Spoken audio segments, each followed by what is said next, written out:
Our history isn't in the past. Our heritage isn't our better times. Our culture isn't done being defined. It's in the air. It's in the earth. It's in the waters. As it has been for thousands of years, as it still is this morning. Sri Lanka isn't a place, it's a marvel, a brave new world that wasn't made by the rules. She's a rebel of nature. She's a blessing of imagination, of untold innovation and resilience. Let's tell the story of Sri Lanka with the same courage this island was born of. It's in how we love, how we believe, how we protect, how we share, how we feast, and how we heal. As we dismiss strangers by making them friends. Because that stuff of stars that is beneath our feet, the brilliance that makes the monsoon waltz around lush hills and save itself to soothe scorched plains. The wonder that makes the salty seas nurture jungles of pure paradise. And the wild beauty that stays fierce and vibrant even as time tries to quieten it is in us. And now it's time to show the world Sri Lanka as it has always been. but never been realized before.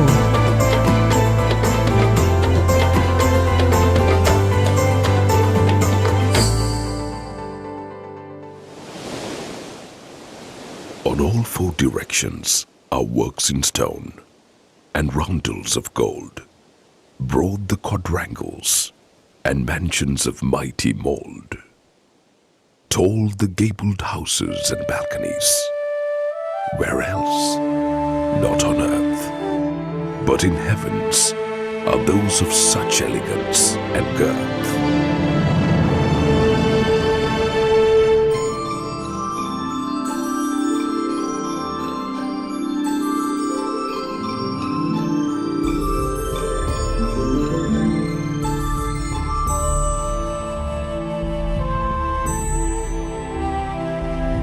Sri Lanka, a nation steeped in history.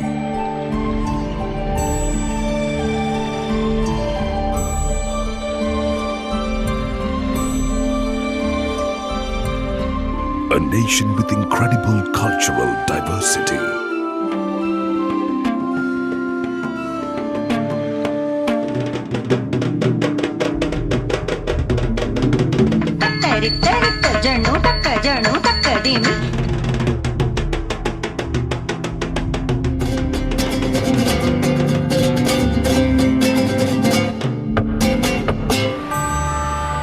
A nation of heavenly heights and purity.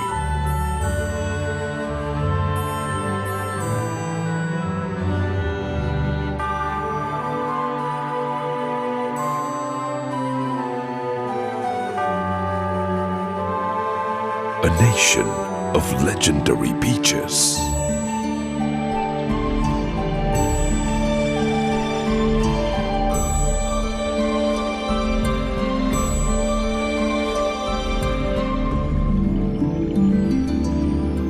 A nation whose capital, Colombo, resonates with tradition and modernity.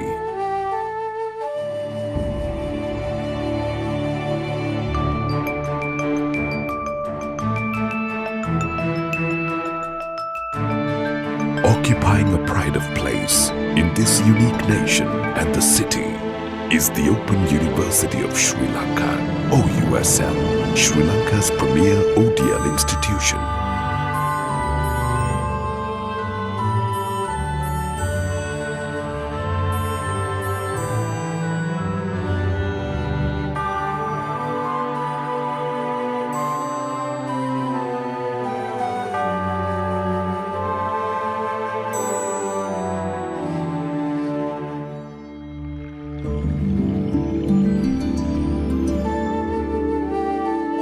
And we are ready to welcome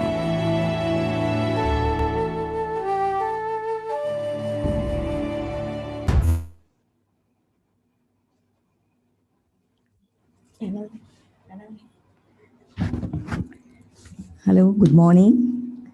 Hello, good morning. Mr. Arun is there? Oh, great. Good morning. We are just only the panel here.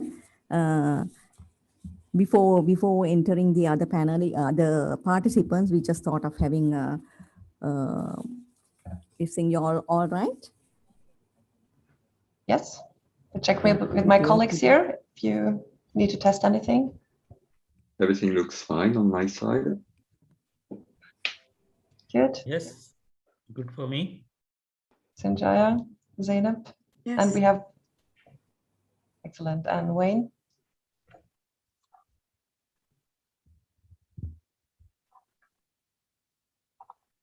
Hello, Wayne.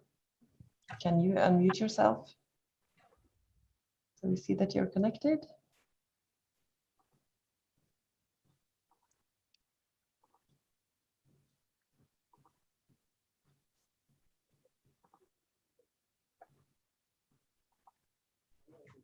Yeah.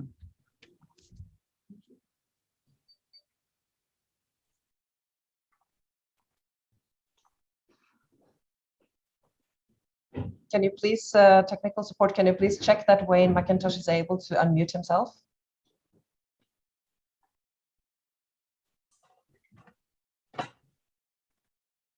Hello, Wayne.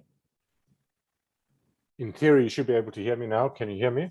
Yes, we can. Good. Okay, I'm just going to need co-host privileges if I need to share my screen. Yes. Please give Wayne McIntosh co-host privileges so he's able to share his screen. I need to share my screen also. Everyone, Sanjaya, Zainab, and Jack, everyone will be sharing presentations. Yeah, I am already a co-host, so So can you check, colleagues, if you have the share screen button available now? Yes. Good. Good. Okay. there are a lot of people still waiting on the room. Yes, Yeah. we haven't actually put them in. So shall we put them in, or do you? Yes, I think we're ready to go. All right. Okay. Okay.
Good morning, ladies and gentlemen. I warmly welcome you to this panel discussion on implementing the UNESCO Open Educational Resources OER recommendation, how to amplify capacity building initiatives for various regional contexts. This is the second event facilitated by the International Council for Open and Distance Education, ICDE, for this AAOU 21 conference. We had a very fruitful workshop on quality assurance of open, flexible, and distance education on day one of this conference, where panelists from our 4 regions, Asia, North America, Europe, and Arab, shared their diverse experience on how they engage issues related to quality assurance during this COVID pandemic. Once again, I warmly welcome Mrs. Torun Goswick to moderate this session. So let me briefly introduce Mrs. Torun Goswick for the benefit of the participants who are joining us today. Mrs. Torun Goswick is the current Secretary General of the ICDE and commenced her role as the ICDE Secretary General just more than a year ago. She's an educational expert and has international experience on policy development, international networks, events, and project management related to the global field of online, open and flexible education, including technology-enhanced learning, online course design, and content development, concept development, and project management. Mrs. Goswick has held several executive leadership positions in various educational institutions and organizations, and was the head of the development at the ICD Secretariat from 2015 to 2018. She was a member of many organizations, including the Executive Committee of European Association for Distance Learning, Nordic Distance Education Network, and still a member of the Orientation Board of the National Center for Distance Education in France. Now let me briefly introduce the panelists for this session. Mrs. Mizzena Ferroglo is a program specialist in the Digital Innovation and Transformation section, Communication and Information sector at UNESCO headquarters in Paris. She has more than 20 years of experience in projects carried out by the UNESCO. Currently, she is the coordinator of the UNESCO OER Dynamic Coalition, the implementation of UNESCO ICT competency framework for teachers, and leads a large number of projects related to open educational resources and new developments in ICT in education. Then the next panelist is Dr. Sanjay Mishra. Dr. Mishra is a leading scholar in open, distance, and online learning, and currently serving as the education specialist, e-learning at Commonwealth of Learning. He has over 25 years of experience in the design, development, and management of open and distance learning programs, and is actively involved in promoting the use of educational multimedia, e-learning, and use of open educational resources and open access to scientific information around the world. Third panelist is Dr. Jacques Dang. I hope I pronounce your name correctly. Dr. Dan is Technology Director at the HEC project. He leads collaborative initiatives in technological research and development in cooperation with French universities, high-tech companies from the systematic Paris region cluster, and academic partners from Europe and French-speaking Africa. He's the coordinator for the Pericles, PERICLE's project, and e-education project from the National Investment for the Future program, and member of several projects related to OER repositories. Then the last panelist is Dr. Wayne McIntosh. Dr. McIntosh is the founding director of the OER Foundation.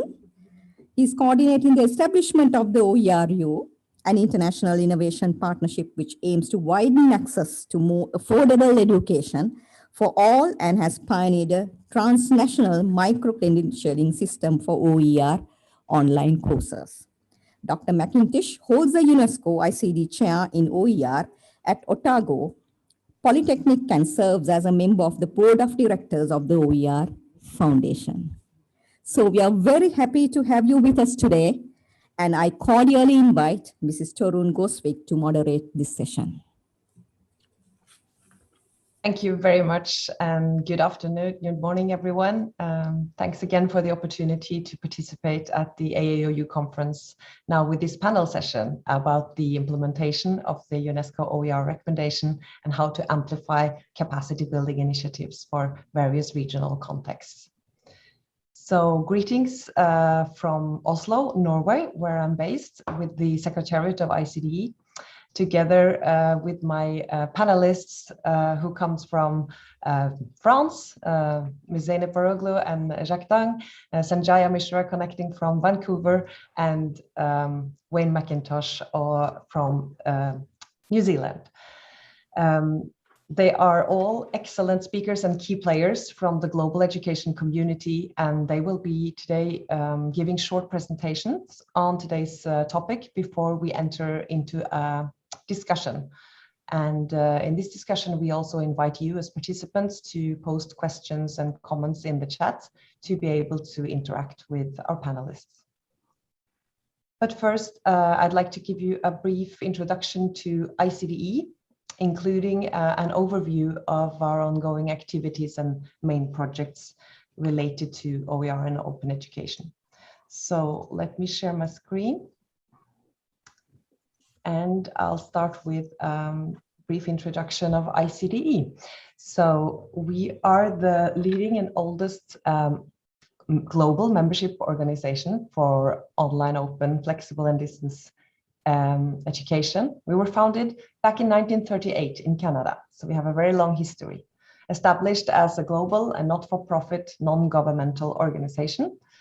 And since the 80s, we have been hosted and partly funded by the Norwegian Ministry of Education and Research. And this is why the Secretariat is based in Oslo, Norway. And we are in a formal consultative relationship with UNESCO since 1967. The purpose all along our historic line has been to foster inclusive education. So although the technologies have changed from correspondence education through letters to digital communication and all sorts of virtual communication, all along the way, the purpose has been to explore new methodologies for teaching and learning in order to include access to education. The map shows our global outreach, and we have members and partners in all world regions, representing more than 70 countries in the world. Our members are mainly higher education institutions from a broad sector in the tertiary education field. We also have individual membership. Those will mainly be academic experts, but we also have a student membership free of charge. And we work with associations in our field on regional and global levels.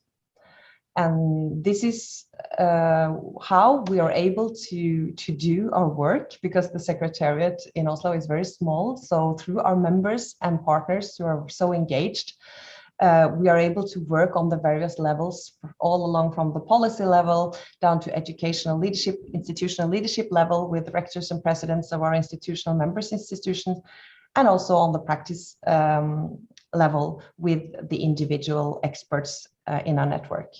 And we also have several expert committees and networks within ICDE. So our OER activities, and I will just go very briefly through this. We have, as a consultative partner to UNESCO, been engaged in the open education agenda for a few decades now. Also a natural part of the OER, the UNESCO OER Dynamic Coalition, which I know that Ms. Ferroglo will present. I will also briefly mention that we have an advocacy committee of OER consisting of members, representatives, ICDE members from all world regions. It's a committee of 12 OER experts led by Professor Ebba Ossian-Nilsson from Sweden, who also is a board member in ICDE. And this committee works with advocacy of open education and OER, and also liaise with other organizations in the same field of interest. Then we have these two projects, which also I will introduce briefly. I'll start with the Encore Plus project. Encore stands for a European Network for Catalyzing Open Resources in Education. And this is an Erasmus Knowledge Alliances project, so co-funded by the European Commission. It just started in January 2021, this year. It's coordinated by ICDE. And we work together with 9 different European partners representing both higher education and business. And the interesting part of this project is that it tries to connect different sectors, so business and education, and focuses on innovation and entrepreneurship with OER. So I don't have time now to go into all the details here, but it's the core, well, this illustration here, the outer circle illustrates the challenges that have been identified among European stakeholders with OER. So fragmentation of the community, lack of interoperability among the repositories, lack of innovative approaches. And these inner circles are communities of practice that this project will aim to establish in order to foster like a coherent approach and a European ecosystem, so to say, to explore the potential and coordinate OER initiatives, networks and stakeholders within Europe, but also outside of Europe. So visit the encoreproject.eu if you're interested and sign up for news from this project. Then we have this, the ICDE Francophone OER project. And I know that several of my colleagues who are also involved in this project will touch upon this. So I'll just very, very briefly mention that the initiative was done by the French Ministry of Higher Education, Université Numérique, which is the digital French university that my colleague Jacques Dang represents, and ICDE. And with the support from UNESCO, we started establishing this expert working group targeting the Francophone area with focus on building capacities of OER and supportive policies in support of the UNESCO OER recommendation. So this project really started up last year, and we are now working on preparing a first workshop. Also as a part of this project is a French adaptation of a course developed by OERU Wayne McIntosh in the panel. And for the first time, we have now done a translation of this course. It's a part of the Learning in the Digital Age series from the OERU. And the translation, we are now working with the expert working group on contextualizing and adapting this French translation to a French and Francophone context. So very exciting projects going on, and I'm very happy that I have panelists with me today that are able to elaborate more on these initiatives. And before I hand over to my colleagues, I will just invite you to visit icde.org and subscribe to our newsletter and follow us on the social media and read our blog and check out our open scholarly journal, Open Praxis. So that was it from me. And now I will hand over to my first, the first speaker, Mizzena Ferroglo. Please, the floor is yours. Can you give your presentation?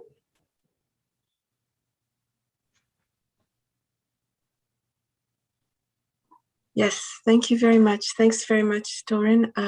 It's a pleasure here to be here with you this morning. I hope you see my screen. Yes, okay. So I will just be providing an overview of the UNESCO OER recommendation, which is going to be discussed in the other, and the implementation will be further discussed in the other presentations also. So first of all, what is UNESCO? Just to give you may have heard of it, but just to give an overview, UNESCO is a UN agency responsible for international cooperation in education, communication, human and natural sciences, and it was established over 70 years ago, right after the Second World War.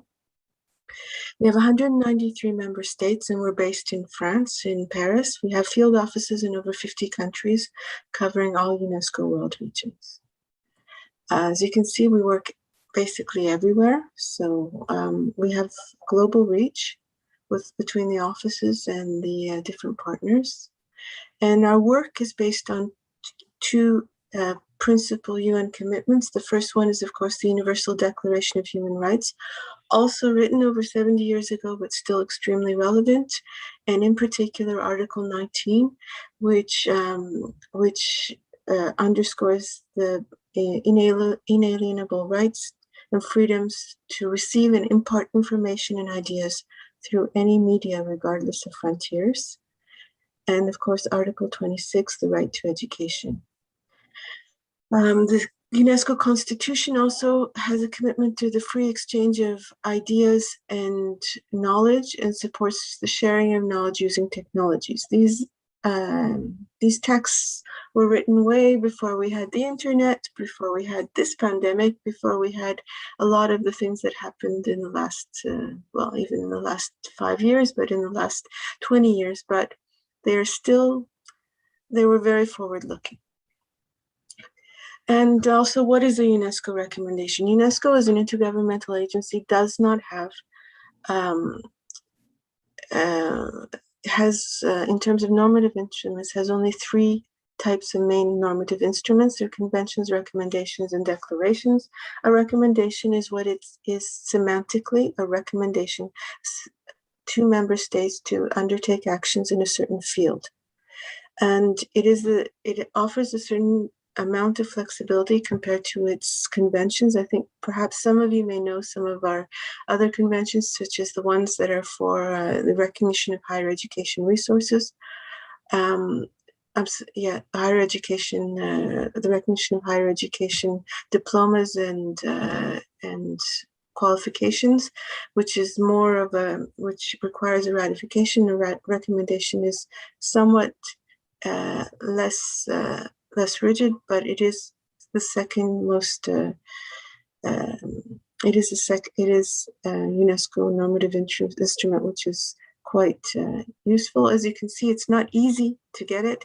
We started in 2006. We got it almost 4 years later. Everything you see on the screen that's in blue, in gray, is 100 is at least 60 member states speaking, and those that are highlighted with yellow is 193 member states all agreeing by consensus to the text. And this took a very long period of time.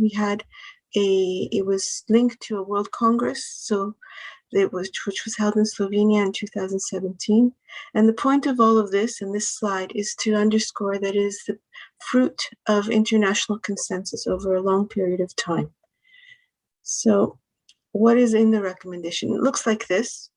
It's tiny. You can look it up. Just if you type in legal instruments and the title of the recommendation, you'll find it. It's available in all 6 UN languages.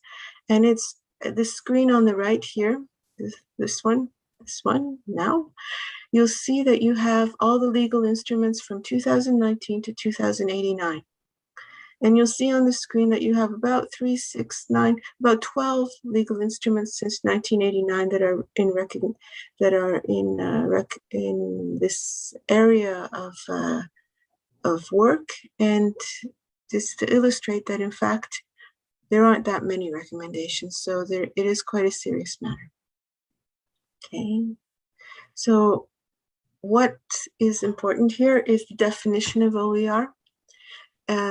It's defined in this instrument and by member states as any learning and teaching materials that reside in the public domain or under a copyright released under an open license. And that's really important, especially particularly since the pandemic. There's been a lot of materials that have been available for free. And being available for free does not mean that it's an OER. It has to be available on an open license or in the public domain. And the definition of open license that's provided in the document is that it's a license that respects the intellectual property rights of the copyright owner and provides permissions to access, reuse, repurpose, adapt, and redistribute. What else is quite interesting in this document is the number of stakeholders. I am almost certain you'll find yourself in here.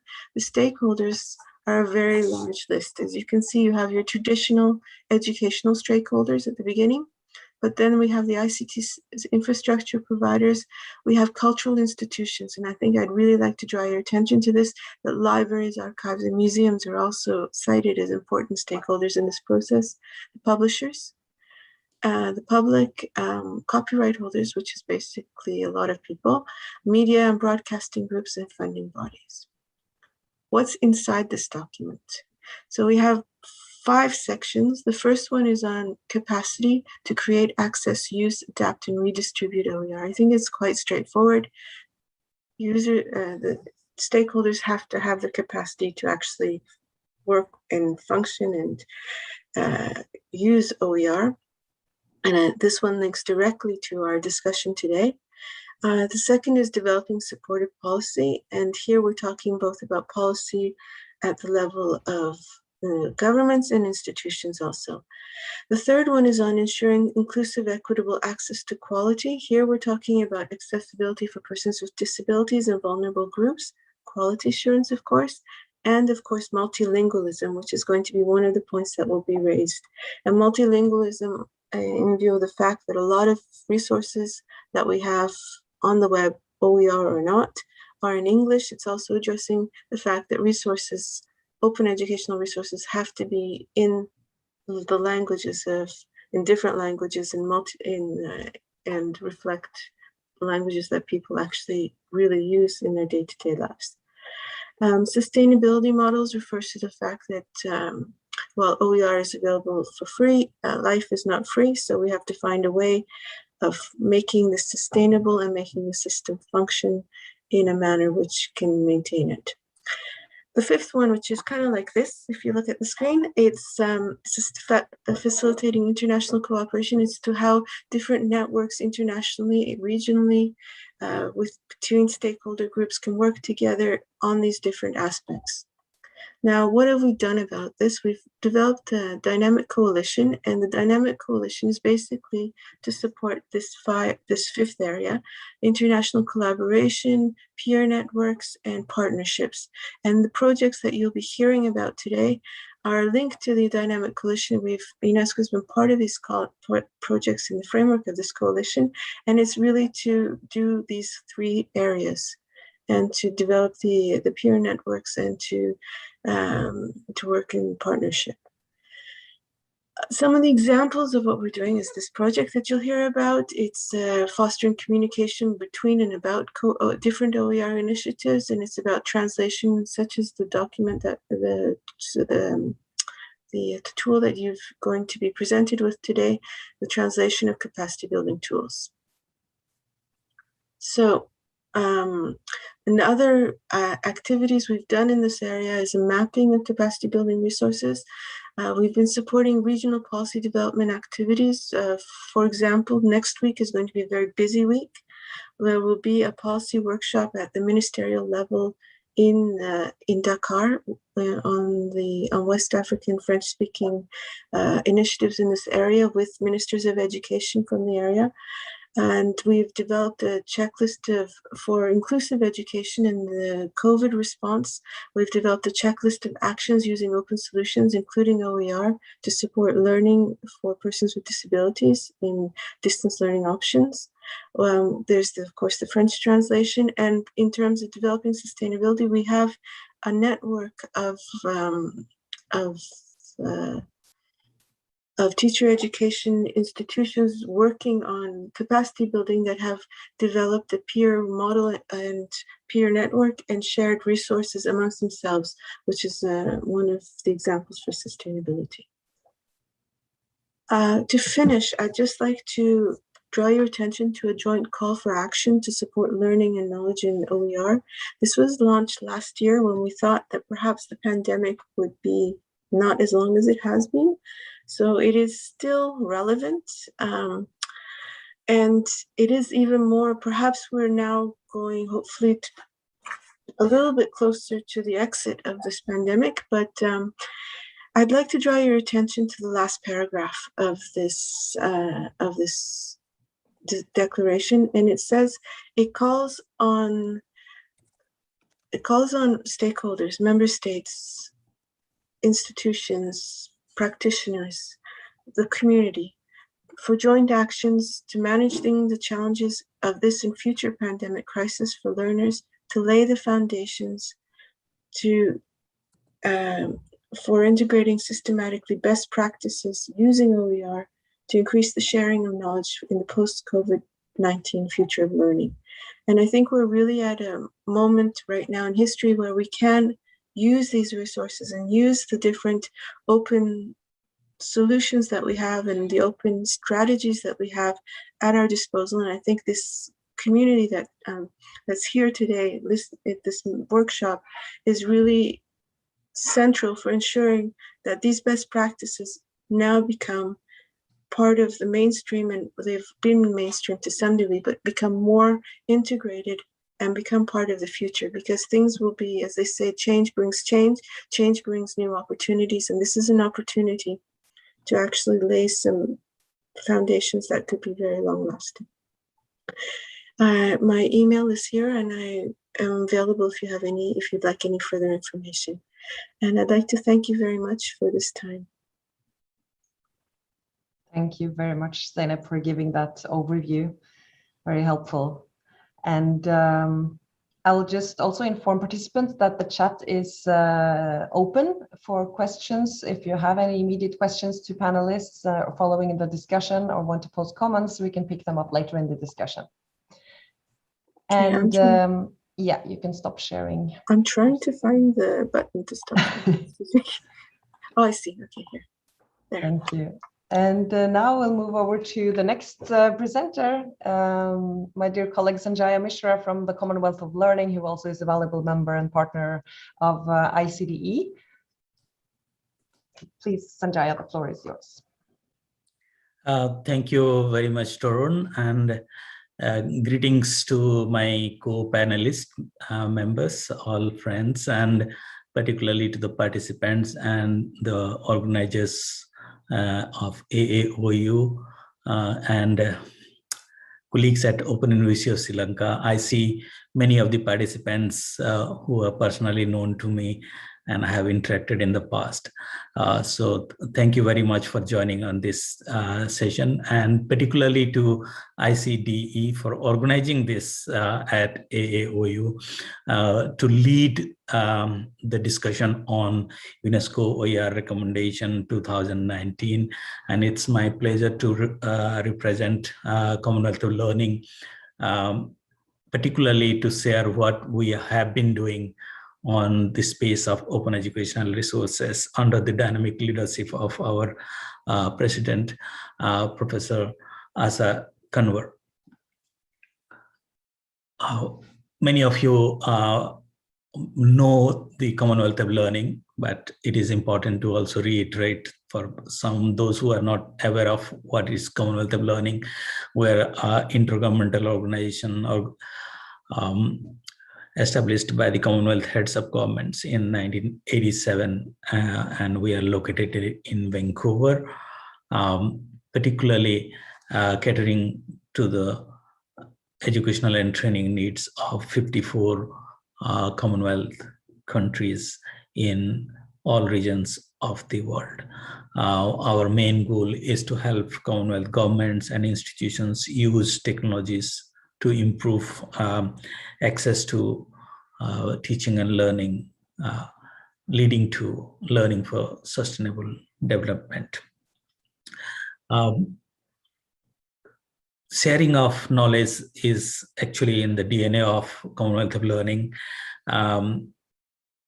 When the Commonwealth of Learning was first imagined and when it was established, sharing was part of its developmental process, and it is ingrained in its function and activities. Facilitating access to learning material is key role. Even before the term open educational resources was coined, STAMP 2000 Plus was a project where collaborative content development was available, was done and made available to countries in Africa. COL has been a leader and also a co-organizer of the first World OER Congress with UNESCO, and the leading to the second World OER Congress. COL organized 6 regional consultations. It is the first intergovernmental organization to also have an OER policy way back in 2011. Well, these 5 key elements of the OER recommendation has already been highlighted by JNEP, and I will just go through these 5 important areas of action that what Commonwealth of Learning is doing. The first is capacity building. We conduct several types of capacity building in the institutions, in person, through web technology and others. But one of the important course that we have is understanding open educational resources, which in its current form is being used by people from over 100 countries, including 48 Commonwealth countries. Over 13,000 people have been registered on the course, of which 62.5% have successfully completed. And interestingly, of those 62.5% who have completed successfully, 52% are female participants. Interestingly, this course has actually been offered to over 30,000 learners, but we have tracking data for about 13,000 people. And this is available also in PDF form and online. The second activity is policy development activity. We have an institutional policy template for OER, which has just updated recently. We have worked with UNESCO to develop a UNESCO COL policy guideline for open educational resources. It's basically a toolkit for institutions as well as governments to develop policy COL has provided policy support to several countries to develop OER policies. Some of them have developed policies, some of them are in the process. Countries like Bangladesh, Belize, Botswana, Cameroon, India, Malaysia, Malta, Mauritius, Nigeria, St. Lucia, Sri Lanka, Zambia. These are some of the countries that I have personally been involved in the policy development process, and over 30 institutions where we have supported institutional policy development on open educational resources. We take different approaches. The OER, sometimes we have standalone OER policies in the national context. Sometimes the OER policy is integrated within an ICT in education policy framework. The third important aspect is inclusive and equitable quality open educational resources. COL has a framework called TIPS framework for encouraging the use and local development of quality open educational resources. Recently, we have created a course on universal design for learning. It's an online course which will be further promoted like the OER course, so that the OER content developed are all accessible to people with disabilities. Apart from digital content, we also actively promote print-based availability of OER and offline availability of OER through the use of COL's Aptos device.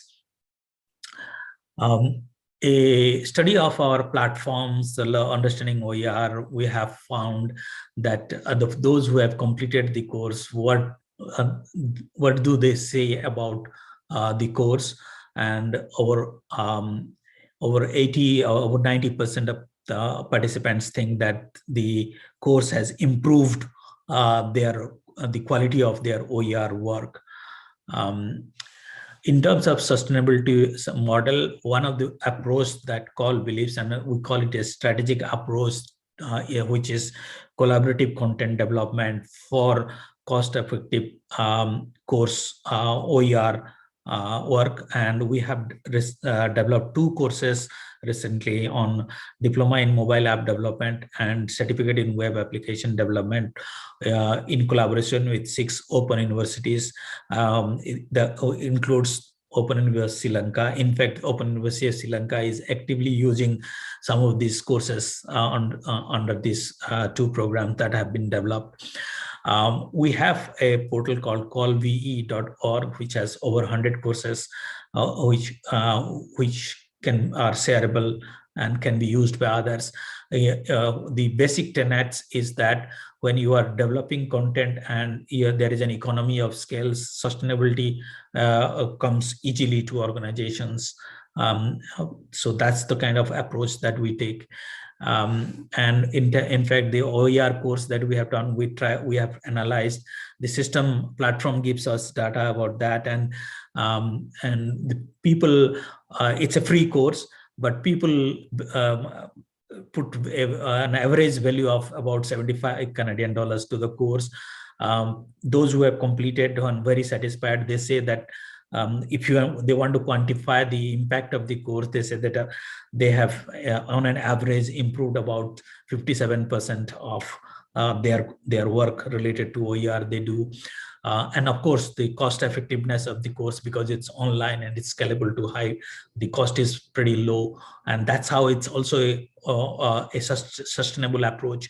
Providing scalable online learning is the way forward for sustainability. Coming to the last part of international partnership and collaboration on OER, we are part of the UNESCO OER dynamic collaboration, and we are also part of UNESCO Global Coalition on Education. But COL has also fostered a international partnership of distance and online learning, which also focuses on OER. We have about 60 plus intergovernmental organizations, association networks, and universities, institutions who are participating on this, and over 200 courses are being shared by the partners through this network. And or just to give one example, additional example that we have worked, I think our co-panelist Wen might also share this experience that we had. We had an initiative for OER for COVID, which was a joint collaborative effort of OER Foundation and Commonwealth of Learning, and in partnership with UNESCO, ICDE, and the World Bank and OE Global. We had regional consultations, webinars, and capacity building and discussions where over 1,100 members, participants from 79 countries participated in that. We also last year collaborated with the ICDE and OERU to support a course on copyright and Creative Commons. So we look forward always for opportunities to collaborate in the space of OER, where we can leverage our expertise and experiences, particularly to leading into the other 4 components of the action of the OER recommendation. So this is in brief some of the things that we are doing, and I'll be happy to respond to any questions that we might have on the chat room or people asking later on. Thank you very much. Thank you so much, Sanjaya, for giving that overview. And now I think we'll just move on with the next presenter. Please let me introduce Jacques Dang from France and from Université Numérique, the French digital university. Please, Jacques, the floor is yours. And you need to unmute yourself. Thank you.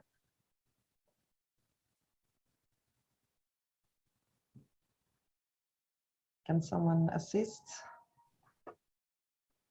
There we go. Thanks. Thank you. Thank you very much for this nice present introduction. And I'm very honored and very glad to participate in this panel. And thank you very much the organizers and my other panel members for this opportunity. So I will try to give an outlook on a regional context where we try to implement the OER recommendation, specifically Francophone countries in Africa, especially in Sub-Saharan Africa.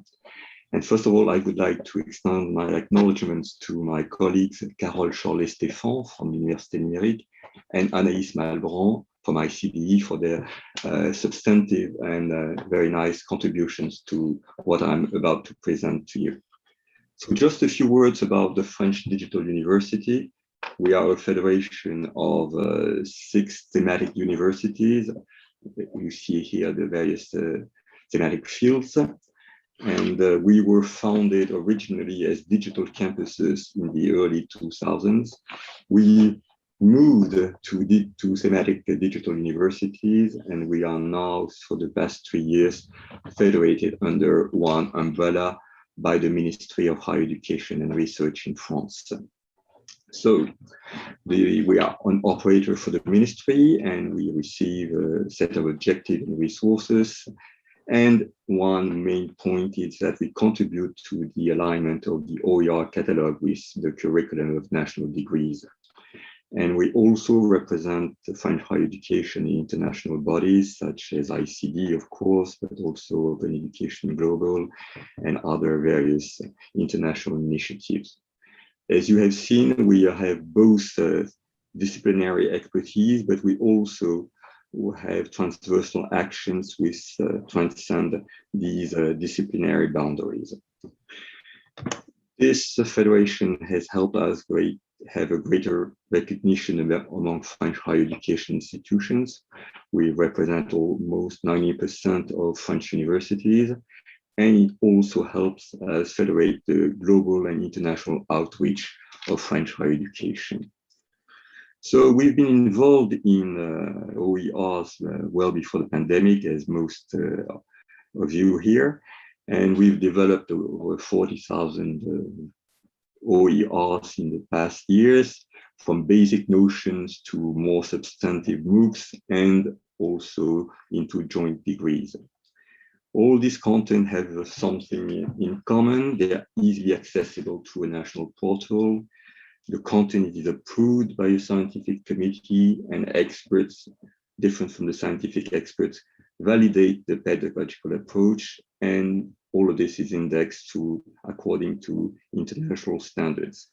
During the pandemic, we have started deploying a lot of our content in Senegal, Congo, and other Francophone countries in Africa in order to support the pedagogical and higher education continuing in Africa.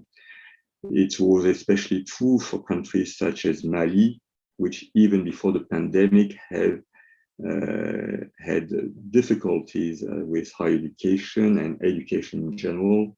It is one of the countries where actually there were about several hundred closings of schools and higher education institutions before the pandemic. Our future development is around the national Moodle-based platform and also the interconnection of national platform. Having said that, I would like to move on to the initiatives we are participating, supporting, or leading to implement the UNESCO OER recommendation in collaboration with virtual universities, traditional universities, and ministries in various countries in West, Central, and East Africa. So ICDE has helped us launch a Francophone working group in cooperation with UNESCO, in cooperation with the French Ministry of Higher Education.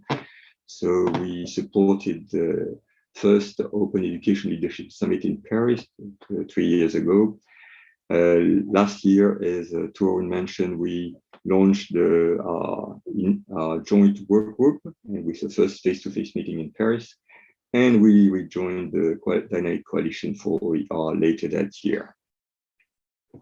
Current members for French Ministry of Higher Education, National Commissions for UNESCO, International Organization for Francophone Countries, which aggregates about 88 member states, the UNESCO Communication and Information Sector, and of course, the International Council for Open and Distance Education.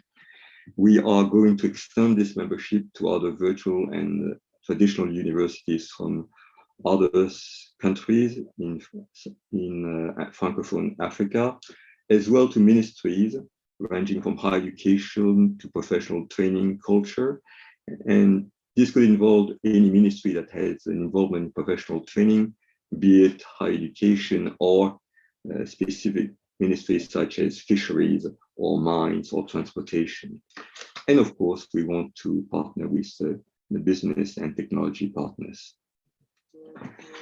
So one of the initiatives led by ICDE that was mentioned already by Torun is about the Open Educational Resource Advocacy Committee, which has launched a very impressive survey and has a few preliminary results, which show that the COVID-19 has really opened up opportunities for international cooperation, and it has helped formulate a number of recommendations to reinforce communication, reinforce networks, and support capacity building initiatives in various fields. The second initiative we support is also, as already mentioned by Mizzena Ferroglo, is about ministerial forum that will take place next week at the initiative of UNESCO Dakar. It is within the scope of the UNESCO Sahel initiative that covers Burkina Faso, Mali, Niger, and Senegal, with national focal points that have been appointed by governments. So these representatives have been appointed and have the authority that it has been granted them by their governments. It builds on the results of a survey that has been launched by OER Africa and Neil Butcher Associates, and it has helped develop a roadmap to address a number of issues, mainly how to operationalize the recommendation in various countries, what are the necessary steps, and how the collaboration can take place, and how governments can support through their policies. We are building on these results and are leveraging our existing networks within these ministries, within these higher education communities, and will organize several virtual hybrid transnational workshops in 2021. The first one being, as mentioned, on the following day of the Ministerial Forum, whereas the Ministerial Forum will launch a dynamic, a strong dynamic of national policies. On the 9th, we will coordinate between representatives from the ministries and from the leaders of higher education institutions to try to transform policy strategies into operational goals and roadmaps. We plan on having other workshops later during the year, October during Open Education Global, and in December at OEB Global in Berlin. Hopefully, we will have a face-to-face meeting in 2022 with major e-learning conferences in Africa to see how each country has embraced and operationally implemented the OER recommendation. Last initiative, which is very important, is the adaptation to French of the course from OER that has been offered by the Otago Polytechnic to the international community. And I would like to extend my thanks to Wayne McIntosh for this huge contribution to work in Francophone countries. So the course was coordinated, the course translation is coordinated by ICDE, OERU, UNESCO. It has been translated by UNESCO. We have done a technical review and validation at the French Digital University. We have validated the content with member universities of the Francophone OER group. And we have also integrated the civil law perspective with the common law approach. This will serve as a capacity building tool for the region. It is a documented process that we hope to replicate in other languages. This replicability builds on the results from the English-speaking world, and we wish to extend it to other linguistic areas. The first one that comes to mind is Portugal, because we have partnerships with institutions in Brazil and in Portuguese-speaking countries in Africa, such as Angola, Guinea-Bissau, and Mozambique. So to summarize the international reach of these initiatives, we can look at the following maps. You can see the 4 countries from the Sahel Initiative or UNESCO Dakar, our Francophone initiative in Africa, West and Central, and a small country that we can't see in East Africa, which is Burundi, Lusophone countries also, and also we can see that it complements nicely the country distribution that is covered by the ICDE OER Advocacy Committee survey. So I thank you very much for your attention, and I am ready to answer any questions you might have. Thank you very much. Thank you very much, Jacques, and perfect on time. And thanks for introducing the workshop and forum that we're doing next week. It's very exciting, and to my knowledge, it's the first time in history that ICDE is doing something in another language than English, and on the Francophone soil with your expertise, contacts, and language skills. We could never have done it without you. So thank you very much. And now over to the final presenter today in today's panel. It's Wayne McIntosh from New Zealand.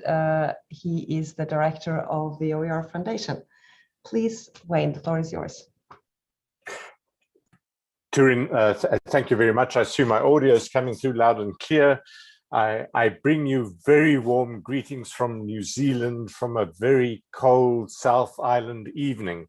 But it's wonderful to have the opportunity to join you during the session. And one of the advantages of speaking last is I can shorten my presentation because colleagues would have covered many of the points I want to raise. But I always think it's worth reflecting on this very, very important aspect, and that is there's no form of educational delivery that is more cost-effective, more scalable, or more sustainable than open education. So a little bit about ourselves in terms of context, who we are and where we come from. I work for the OER Foundation, which is a small non-profit organization that was founded in 2009 that provides support and networking to education institutions around the world in implementing OER. We also host New Zealand's UNESCO Chair in Open Educational Resources. Our flagship initiative, which many of you will have encountered, is the OERU, or the OER Universitas. Basically, what we do is we assemble university-level open online courses based entirely on open educational resources, which enable learners to study for free. And we publish our assessments under open licenses, making it available to any tertiary education institution in the world to be able to reuse and assess learners for credentials, in fact, even at their own institutions. I should also mention that as a charitable organization, we support the OERU Outreach Partnership Program, particularly focused at supporting institutions in the developing world. Institutions from low and lower middle income countries, according to the United Nations classifications, can join the OERU partnership for free. And at this point, I do want to acknowledge, speaking to the AAOU conference, our Asian OERU outreach partners. We have 16 partners from Indonesia, Pakistan, India, and Nepal, who are all working together in implementing OER solutions within their own institutions. A little bit about our open initiatives, and you've heard quite a bit this evening about some of the work that's happening around localization. A little bit of history. Back in 2011, with funding support from the UNESCO Pacific Office, we assembled an open online course called Open Content Licensing for Educators. And in its early formats, this was a wiki-based course designed to support educators in building capacity in OER. And over the years, this initiative has grown and matured. And we've served roughly about 9,000 registered learners from over 100 countries. But this small initiative has matured into developing a full series of micro courses supporting learners in developing digital fluencies in the digital age. And you can see there that the original Open Content Licensing for Educators course has matured into the third micro course in the series, Leader 103, Open Education, Copyright and Open Licensing in the Digital World. And this is the course which, thankfully, with thanks to the leadership of ICDE, l'Université Numérique, and UNESCO, has moved forward in our initiatives in localizing this course for French-speaking countries. And this has been an incredible learning experience, demonstrating the power of collaboration in developing projects for sharing to learn. The course, as you may well be aware, we offer a number of digital badges for participation, including certification options for learners who opt in for formal academic credit towards university qualifications. We also offer a certificate of competency in copyright and Creative Commons licensing entirely for free for any educator in the world who wants to achieve this certification.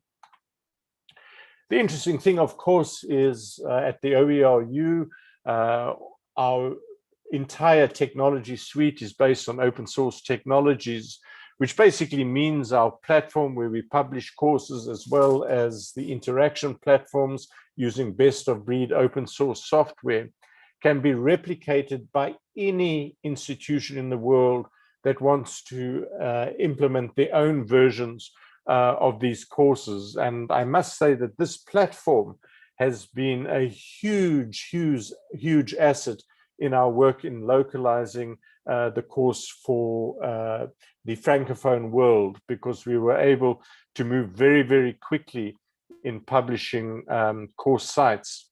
By way of one example, we use a number of open source interaction technologies, and the advantage of using these open source interaction technologies, so for example, Mastodon, which is our social media site, and the Discourse platform, which is the platform we use to support discussions, provide localization interfaces in different languages. And this is meant for the French localization that we could rapidly, without any additional cost or effort, make this course available for the French speakers so that they could have a French-speaking interface in order to engage with the course. We have another course which we are in the process of refining and adapting, digital skills for collaborative OER development, which is a course that is focused specifically on educators who want to learn how to publish courses using the OERU open platform. But let me just leave it there. We know that many publicly funded education institutions are firmly committed to expanding affordable access to learning. But we know that what is difficult to achieve as individual institutions is far easier when we collaborate together as a partnership internationally. So I'll leave it there and look forward to the ongoing conversation. Thank you very much, Wayne. And we actually have a question for you right up if you're ready. High quality learning with affordable learning. What is the motivation behind it? Oh, well, the primary motivation for our work is that the vast majority of learners around the world who qualify for seats in post-secondary education will not have the privilege of a tertiary education, either because they cannot afford access to tertiary education or through lack of provision of seats to be able to participate in higher education in their own countries. And our work at the OERU, collaborating with all our international agencies, is to turn that barrier of access into an opportunity. And by sharing courses through OER and making them freely available, we have a functioning working model to widen access to those who have been excluded from a tertiary education. So, but it requires that we work together. And I invite everyone to join us in this mission of, really exercising the Universal Declaration to Human Rights. Yeah, I hope that answers the question. Very well, thanks, Wayne. So you now heard from our 4 panelists. Thanks to all of them. We started with Zeynep from UNESCO giving the broad overview of the UNESCO recommendation and also explaining the purpose of the dynamic coalition to support the international collaboration. We've heard Sanjaya Mishra from Commonwealth of Learning drawing the picture of the very vast experience that COL has on policy development and capacity building and supportive policies from the whole Commonwealth of Learning world. And finally, with Jacques and Wayne, we have had more practical demonstration of recent examples of international collaboration related to OER and capacity development and support, direct support of the UNESCO OER recommendation. So now, so the main consideration for this discussion is what role can civil society organizations like ICDE and universities play to support the member states all across the world with the capacity building initiatives, and how can best practices be replicated for various regional, cultural, and linguistic contexts. And I encourage you to post your questions in the chat as we go along with the discussion. But perhaps I can start with a question to all the panelists related to the current situation that we're in, because we have seen Sanjaya present the OER for COVID partnership. We have seen UNESCO's call for action. Do you think that the COVID-19 pandemic will increase the speed of adoption of OER? Perhaps I can hand this to Sanjaya first. Thank you, Torun. I think we are already seeing a huge surge in demand for online learning. But at the same time, I am not very sure that there's a similar demand for open educational resources. So therefore, I think it's still a long way for us to keep pursuing educational institutions and governments to create that enabling environment for making is an environment where opening up education is there for post-secondary as well as secondary education sector, and more OER are created, resources are created that are accessible to people. But definitely there is huge demand for open resources, but the environment is such that it is not happening because digital access to technology itself is a problem, and therefore to full potential of OER realization is currently challenging. So we need to look at, when we are looking at what we are doing on OER, has to be in a holistic way so that it is more mainstreamed with the help of civil society organizations, governments, and educational institutions, probably. Thanks, Sanjaya. Any colleagues want to supplement? Perhaps Jacques? Yes, I would join Sanjaya in recognizing that there has been an uptake in OER production use, that there are still many challenges. What we have seen in many countries is that, and also to your ICDE OER Advocacy Committee survey, is that there has been a lot of mainstreaming of hybrid learning. Let's put it this way, that there's been a greater use and production of OER, but not necessarily in open education, but in traditional universities.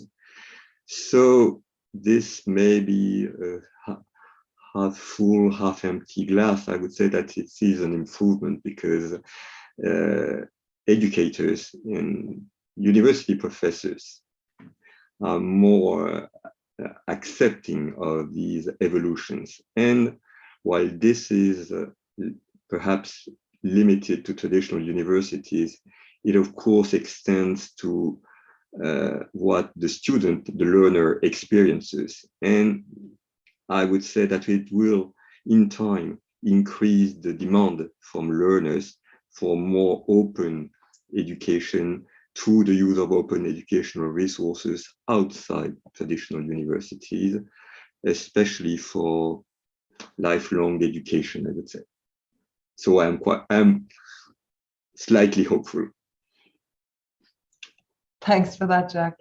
Zeynep, will you comment on that optimism? Do you share Jacques' optimism here of the potential of OER in open education? I agree, and I think it's an opportunity. I think it's a moment when everything is up in the air, and I think it's up to the to communities such as the ones that we're together here today to make it happen. because right now it's an excellent time because people are questioning how to use distance education, how to use technologies in education like they've never before. And it's going on everywhere, and it's a worldwide phenomena. And as Sanjaya pointed out, yes, it's clear connectivity is a problem, and it's a problem in all parts of the world. It's even a problem within households in terms of connection. You know, if you have one connection, is it used for telework or is it used for schoolwork? How is it going to happen? So this is an opportunity to figure out how to do it. And because there's a real need, it's not theoretical anymore. It's not a nice thing to have. It has to happen now. And it's not just us talking about it, it's everyone talking about it. And it's a perfect moment for people to understand the value of OER. And I think it's the role of the OER community to actually point out how this is actually the moment and what are the benefits. And the meeting that we're having in less than 5 days hosted through Dakar is particularly about why it's really important that open educational resources are harnessed right now at the highest level and at the practitioner level, at the institutional level, at the learner level, at every single level. But the main focus is about open educational resources for development. Development is moving forward. It's progressing. And that is the point. The point is that it's not, OER is very useful and it has to be harnessed to fight this situation, but it has to be put into place to move forward beyond the situation. And this is an excellent moment for things to change because they are changing. And it's up to us to see how that change happens. And I think the discussion we're having today on capacity building is perfect because it's about capacity building, about how this tool, this very powerful tool can be used to build capacity, and not just for a course in itself, but also for development. The meeting next week is on education, innovation, and youth employment. So it's about the fact that open educational resources is the kernel that allows countries to have the materials they need in order to move forward at a cost-effective manner. So yes, I'm extremely optimistic. Thanks, Zainab. I just wanted to hand over to Wayne, maybe starting with you. What are the most important success factors from your experience with capacity building initiatives? I mean, all of the panelists have these experiences, but perhaps starting with the recent experiences with the translation of the LIDA course that was done for the first time into another language than English. Can you say something already now on success factors? Sure, Turing, a very important question. I must say I do share the optimism of the panelists of the potential of OER to transform education in becoming more sustainable for the world. And just reflecting a little on the COVID pandemic, I was very excited when the pandemic hit us because I thought this would be the moment where we would really be able to realize the potential of OER. And what we saw, in fact, happening were many institutions that were very quick to curate a range of resources for the transition to online learning under open licenses. But I saw very little authentic collaboration among institutions. And this leads me to think that the chasm, if you will, that we need to cross it's a cultural transition that we need to be focusing on. In other words, this crossing the chasm from sharing to learn to learning to share. And what I mean by that is if you speak to any educator, they would agree with you on the value of sharing educational resources to support learning. After all, that is the reason why we as educators engage in education. The purpose is to share knowledge. Educators will agree on that premise. But the real cultural challenge that we are faced with, in my opinion, is the challenge of learning how to share. And this is what we need to focus on. the work of actually sharing educational resources. And that requires a range of digital proficiencies which most educators do not have.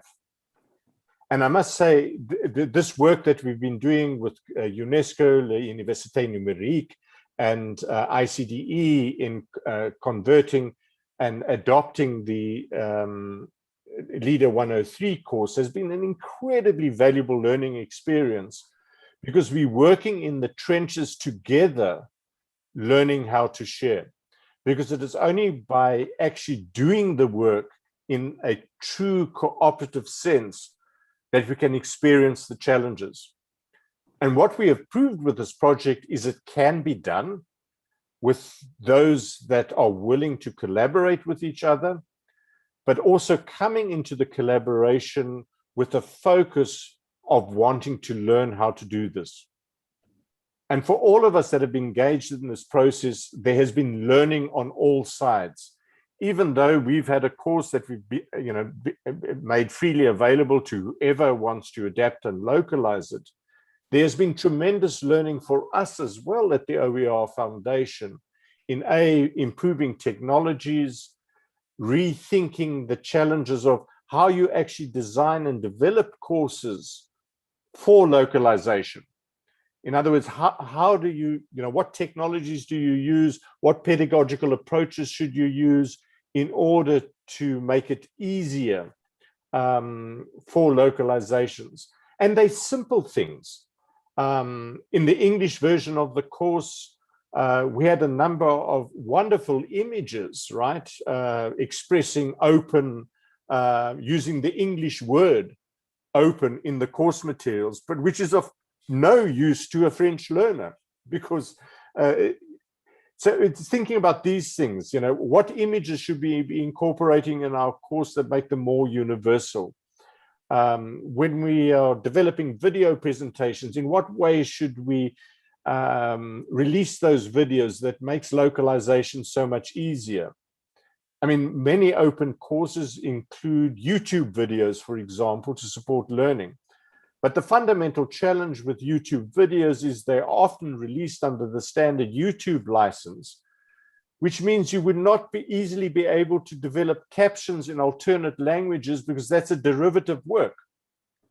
And so we need to think very, very carefully about the practicalities of how we design for reuse. But I do know one thing for sure, is by working together in tackling different localizations, we will be able to achieve this for the future. So it's a learning process for all. And, I thank ICDE and Université Numérique and UNESCO for making this possible, because we are learning to make a better world and widening access to OER. So let me just leave it there. Thank you very much, Wayne. Jacques, you had a comment? Yes, I would add that success raises new challenges, especially extends the need for dialogues. We all here on this virtual table understand the need for sharing, for learning, and for the strategic development goals. But we need also at the ministerial level to open up dialogue with partners we're not accustomed to talking with. Because when we talk about licensing, we talk about intellectual property, and there are other ministerial departments that deal with completely different issues, but deal with contracts. I mean, people involved in the WTO negotiations, for instance, are impacted by any changes that we may choose to promote on contracts or licenses. So it's not that they're necessarily opposed to it, but we need to extend the dialogue also to these type of partners. Thanks, Jack. I see that time is running up, but there are a few comments and questions in the chat that I would like to address. From Joan Atienza, saying that another challenge is the willingness of institutions to put in resources when adapting OERs. Sometimes there is a thinking that if it is OER, it has to be totally free and no other work needs to be done except to use as is. And I think this refers to Wayne McIntosh's he encourages us to learn to share, but maybe it's not only about learning to share, it's also about learning to adopt, and to this point. But before we close, I would like to ask all the panelists to come with one suggestion, and it's related to a question, or it's two questions, like how are the UNESCO recommendations from 2019 relevant in the present COVID-19 pandemic scenario, and how do you project OER uptake in the coming years? So we have touched into this topic, but I would like to encourage you maybe so before we close, so that participants can really feel your strong arguments. If you're able to allow to give only one strong argument for a global audience for the uptake of open education and OER, what would it be? Can I hand it over to Zeynep first? And unmute, please. My first argument is, my only argument is that we need to share knowledge more than ever now, because that's going to save the planet. And the best way to share knowledge is through OER. Thanks. That's very short and very clear. Sanjaya? I think continuing what Zeynep said, the only mantra to go ahead is educate, build capacity, train everyone from top to bottom, the leaders to the workers. Thanks, Sanjaya. Jacques? I would say that we need to have a global vision, but build on the local roots, i.e. take into account the local context. Perfect, thanks. And Wayne? Well, just reflecting on my own experiences growing up, you can't learn to swim by reading a book. In terms of the sustainability of this planet, we are going to need to learn to share, and OER is the only way to do it. And the only way we're going to learn how to do it is by getting our toes wet. Let's learn to swim together. Wonderful. And I can only echo the sentiments of my colleague panelists. And this is why international collaboration is so important. Thank you so much, all my esteemed panelists, Mizzena Ferroglo, Sanjaya Mishra, Wayne McIntosh, and Jacques Dang. And thank you so much to AAOU for inviting us to take part in this wonderful conference. So I wish you all a great evening, and thanks for your question and attention and support. See you. Thank you, everyone.